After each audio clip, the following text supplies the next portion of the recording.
आणि पुण्यामधल्या मोहसिन शेख हत्या प्रकरणामध्ये सर्वच्या सर्व म्हणजे 20 आरोपींची निर्दोष मुक्तता करण्यात आली आहे।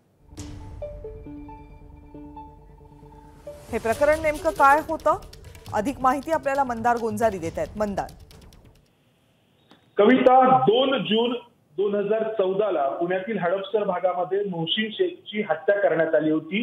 फक्त याच कारणास्तव की त्याच्या डोक्यावरती मुस्लिम जशी घालतात तशी टोपी होती। या सगळ्याला निमित्त ठरलेलं होतं। त्या काळामध्ये महाराष्ट्रातील महापुरुषांच्या बद्दल अज्ञातांकडून सोशल मीडियावरती काही पोस्ट टाकण्यात आलेल्या होत्या आणि त्यामुळे जो त्यावेळी तणाव होता, या तणावामधून हे सगळं घडलेलं होतं।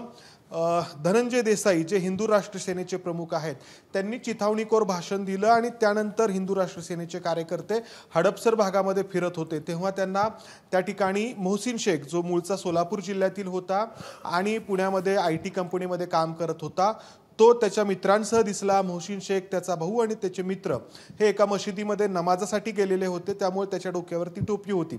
मात्र या सगळ्या तणावामध्ये हिंदू राष्ट्र सेनेच्या कार्यकर्त्यांनी या मोहसिन शेखवरती आणि त्याच्यासोबत असलेल्यांवरती हल्ला केला आणि लाकडी बॅटनी जी मारहाण करण्यात आली मोहसिन शेखला, त्यामध्ये मोहसिन शेखचा मृत्यू झालेला होता। त्यावेळी पृथ्वीराज चव्हाण हे मुख्यमंत्री होते। मोहसिन शेखचं कुटुंब पृथ्वीराज चव्हाण यांना भेटलं आणि पृथ्वीराज चव्हाण यांच्याकडून या प्रकरणात विशेष सरकारी वकील म्हणून उज्ज्वल निकम यांची नियुक्ती करण्यात आली।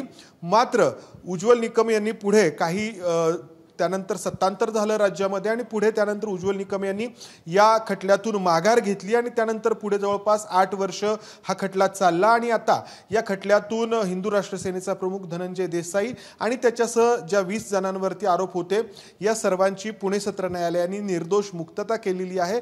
मुक्तता करताना सबळ पुराव्याअभावी हे मुक्तता करण्यात येत असल्याचं कारण पुणे सत्र न्यायालयाने दिलेलं आहे।